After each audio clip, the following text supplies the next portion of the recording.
Print, email, Facebook, Twitter. More Reconciliation Day. National Arboretum's Butterfly Garden tells of Ngunawal dreaming. Manunja the butterfly is a dreamtime story of the Ngunawal people that's been passed through the generations for thousands of years.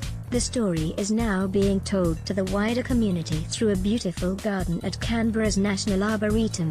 It's not just your average bush tucker garden, Tyrone Bell, Ngunawal elder and traditional custodian, said.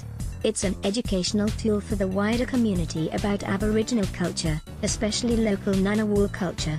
Manunja the butterfly is about a young Aboriginal girl who was changed into a butterfly so she could avoid marrying the evil Gunga. He possessed great powers and would always prevent her from marrying the boy she loved. With the help of nature, the good spirit butterfly, Manunja was able to remain near her family and her country forever as a beautiful butterfly.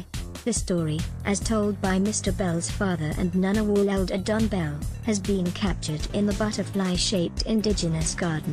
Visitors can also hear his son Jay telling the story through the Arboretum's phone app. It tells the story of old school but it's new school, Tyrone Bell said. Garden shaped like a butterfly. The layout, color and shape of the garden depict the geometric scales on a butterfly wings. In particular the orchard swallowtail butterfly and the common crow butterfly. The native plants have been selected for their cultural significance and to attract butterflies. Most of them are linked to bush tucker. It's all about educating people about what's out in the environment to eat, Mr. Bell said.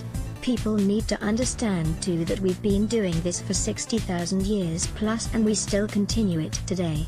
There are 2 drooping shooks that will one day grow into key features within the garden. It is very, very hard timber when they grow up, but also the roots can be used to make boomerangs, Mr. Bell said. The wooden seating area represents the body of the butterfly where visitors can sit and reflect. When you come to a garden it's good to reflect around what's in that garden, Mr. Bell said.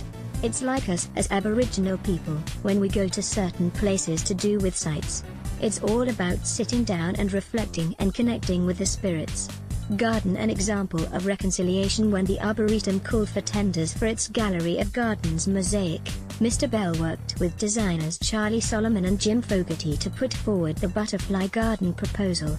But it wasn't selected as part of the tender process and only went ahead thanks to donations from the Mackay and Waldron families. It shows all about reconciliation, he said. I was never a big believer of reconciliation when it first started because I always believed that you have to do it for the right reason. But when I started my own, indigenous, business, the wider community would always come and assist us because they could see what we were trying to do to promote local Ngunawal and Aboriginal culture. So it's great working with the wider community to have this garden. Mr. Bell wants Canberrans to visit the garden on the Act's first Reconciliation Day public holiday on May 28. Come up and have a look at the garden. This is what it's all about, reconciling with each other as Aboriginal, Indigenous people with the wider community.